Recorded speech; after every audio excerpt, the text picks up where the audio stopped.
Bonjour à tous. Voilà, on va essayer de dire quelques mots en rapport avec la Parshat Shemot. Et c'est bien connu pour tous ceux qui ont un peu entendu les paroles que Rabbi Nachman dit sur lui-même, qu'il a beaucoup voulu renforcer et encourager ses chassidim et l'ensemble de ceux qui allaient l'écouter un jour à avoir confiance en lui. Ma lachem lidog achar she'ani olech lefanechem. Pourquoi seriez-vous inquiet puisque je prépare le chemin pour vous? Samchu al-Kori, ayez confiance en ma force. Et d'autres paroles comme ça, il a dit par exemple quand il a révélé le Tikkun HaKlali, il a dit dans toutes les choses que je dis je suis très fort, mais dans ça je suis particulièrement fort. Pour nous inciter à avoir confiance dans lui, dans ses conseils, dans les voies qu'il nous révèle, et de savoir que comme ça on pourrait servir Hachem. Donc qu'est-ce que ça veut dire Samchu al-Kori, ayez confiance en ma force?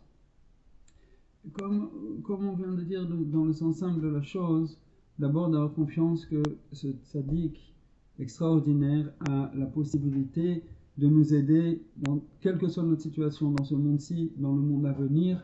Toujours, si on se tourne vers lui, on pourra recevoir une aide. Et ensuite, c'est les conseils qu'il nous a donnés. Les conseils qu'il nous a donnés, ils permettent dans toutes les situations de se rapprocher de la vérité, de se rapprocher d'Hachem et d'agir comme il se doit, d'agir pour notre bien. Il n'y a aucune situation qui est désespérée dans laquelle on ne peut pas avoir un comportement qui maintenant va nous rapprocher d'Hachem et nous connecter à Hachem de façon vraie et de façon constructive, qui va pouvoir constituer le premier pas d'un chemin, etc. etc. Tout ce qu'il faut pour réussir à faire ça dans n'importe quelle situation, à n'importe quel moment, et même si on a besoin 1 million de fois au cours de notre vie de commencer à nouveau, on sent qu'on n'a rien fait du tout, et maintenant j'ai envie de m'y mettre, on aura dans les enseignements de Rabbi Nachman le conseil qui nous convient maintenant dans la situation qui est la nôtre.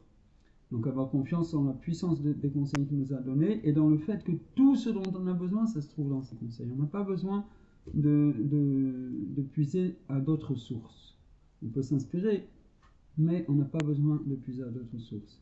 Tout ça, ça parle de sa force. Maintenant, il y a quelque chose dans la paracha qui peut nous donner un autre regard aussi sur cet aspect-là de Samchu al-Kochi, confiance dans ma force. Parce que on voit, ce que je vais vous dire maintenant, c'est basé sur l'écouter halachot, ilchot odaa, halacha vav, la lettre Nun Zain, 57. Là-bas, Rabbi Nathan nous explique que il est intéressant de noter comment la Torah elle commence le récit de l'esclavage en Mitzrayim, l'esclavage en Égypte. On sait que l'esclavage en Égypte, c'est la mère de toutes les galoutes, de tous les exils. Et comment le livre commence? Ve'ele shmot bnei Israël, abayim Mitzrayima, et Yaakov ish ubeito baru, Reuven, Shimon, Levi, Yuda, Issachar, Zebulun, Binyamin, etc., etc. On donne la liste des noms des enfants de Yaakov qui sont arrivés en Égypte. Ça veut dire on revient en arrière parce qu'on savait déjà ça de la fin du Sefer Bereshit. Mais comme ça, la Torah, elle a vu qu'il était juste de commencer le récit de ce qui allait être l'esclavage terrible qu'on a vécu en Égypte. Mais Rabbi Nathan nous révèle que c'est pas par hasard que la Torah elle est revenue pour citer ces noms-là, pour citer ces tzadikim-là à l'entrée du récit de cet exil. Pourquoi? Et là, par le fait même que de tellement grandes tzadikim, comme les enfants de Yaakov lui-même et tous ses enfants, il écrit Yaakov mitato shlema, toute sa descendance est shalem, toute sa descendance est parfaite, a atteint la plénitude. Chacun de ses enfants a atteint la plénitude spirituelle. Qu'est-ce que c'est la plénitude spirituelle? C'est que chacun de ses enfants a, dans sa voie à lui, dans sa façon à lui, vécu une connexion pleine avec Hachem dans toutes les situations qui ont été les siennes. Et donc ça veut dire qu'ils sont descendus en Égypte, le lieu qui allait être le lieu d'asservissement de leurs descendants, et aussi ils n'ont pas eu toujours de moments faciles là-bas, comme on voit l'arrivée des frères comme ils sont accueillis par Yosef lui-même qui a plus souffert que tous les autres.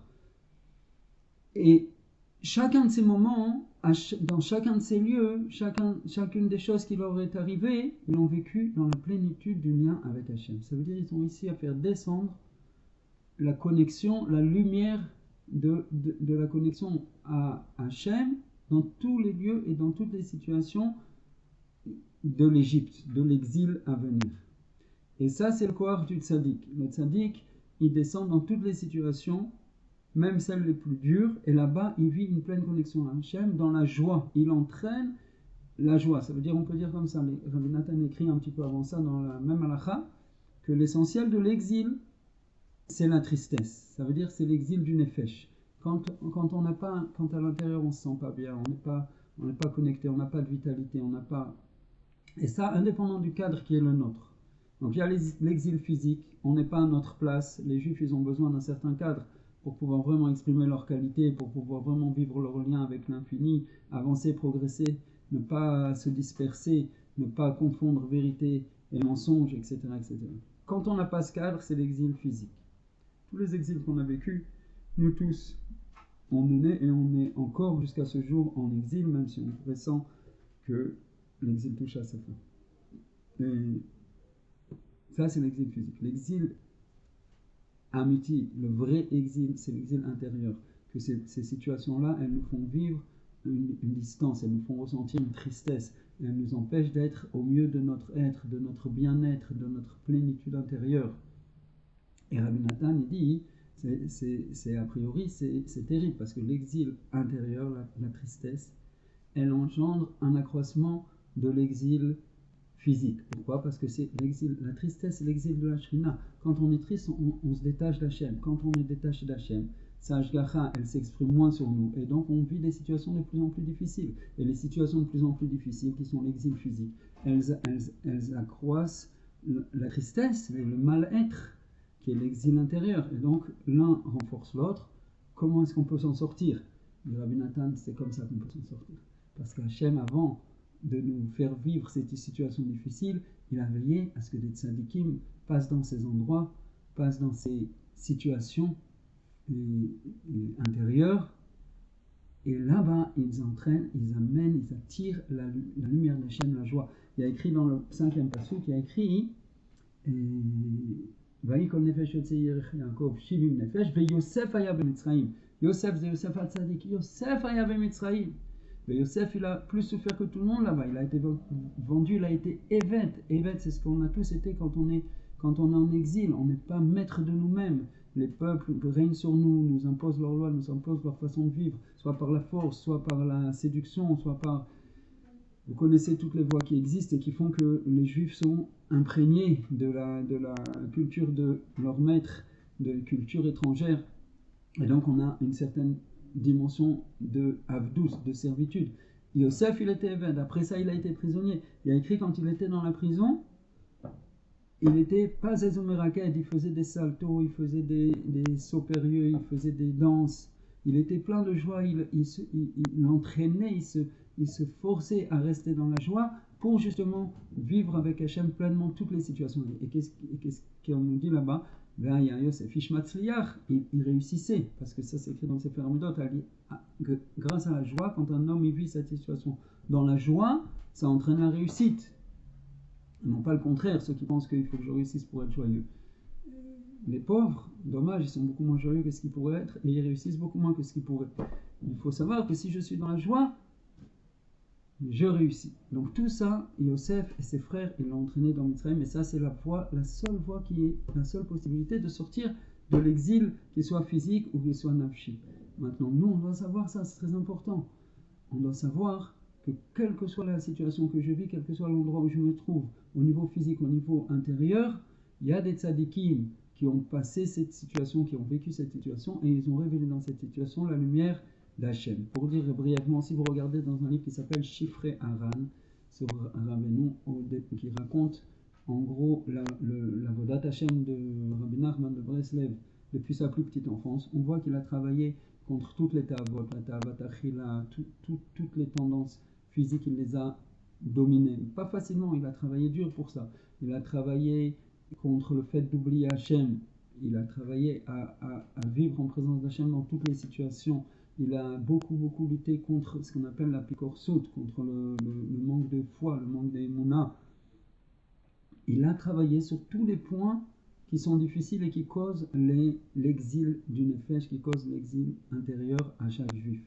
Et il a dit, pour moi, tout ce que j'ai fait dans la Vodat Hashem, c'était très très difficile pour moi. Et j'ai dû briser des barrières et des murs qui s'opposaient à moi, pour que je puisse me connecter à Hashem, même dans le Limud Torah, même dans l'étude de la Torah, et dans toutes les situations. Et pourquoi c'était tellement dur? Finalement, c'était un enfant très très très doué et qui a grandi dans un cadre idéal pour la Vodat Hashem. Pourquoi c'était très dur? Parce qu'il n'a pas fait ça juste pour lui, il a fait ça pour nous tous. Donc maintenant, vous et moi, dans toute situation où on sent qu'on est un peu trop en exil, on tombe dans la tristesse, c'est dur, on a du mal. Et bien sûr, personne n'a été dans une telle situation avant nous, c'est juste moi je suis perdu, j'ai aucune chance de me connecter. Il faut savoir que tout ça, c'est des pensées qui ne sont pas vraies. Dans ta situation, dans ma situation, il y a eu des tzadikim qui ont été exactement dans la même situation au niveau intérieur, même si c'est une seconde, un instant, ils ont été confrontés à cette situation-là, à ce sujet-là, à cette difficulté-là, à cet état d'être, à ce mal-être-là, et ils l'ont dominé et ils l'ont éclairé de la lumière d'Hachem. La reine, en conséquence, la lumière d'Hachem, elle se trouve maintenant dans les situations où je suis. Et si je me connecte à ces tzadikim, si je pense à ces tzadikim et je les aime et je remercie Hachem de les avoir envoyés pour m'éclairer le chemin, alors maintenant moi aussi je vais me connecter à cette lumière et je vais me sentir éclairé et je vais sentir que les ténèbres se dissipent d'elles-mêmes par la force, par le mérite de ces tzadikim. Ça s'appelle Samcho al-Kochi et confiance en ma force. Et on peut avoir confiance dans la force de Rabbi Nachman, chacun de nous, dans chacune de nos situations. Et là-bas, il y a écrit, comme Yosef dans la prison, il ne faut pas hésiter à se faire rigoler, à se forcer à rigoler, à faire un rikoud, à mettre un sourire sur nos lèvres, même si c'est se forcer à faire des mouvements de joie, des mouvements rigolos, prendre un des enfants, jouer avec lui, danser avec lui, dans le but de dissiper ces ténèbres en se connectant au tzadikim. Chaque pas de danse, il va vraiment avoir un pouvoir de lumière et de connexion à Hachem extraordinaire, que le mérite de ces tzadikim nous éclaire. Ad biyat hagoel tzedek b'mera b'yamenu, en attendant kol ha'yeshuot. À bientôt.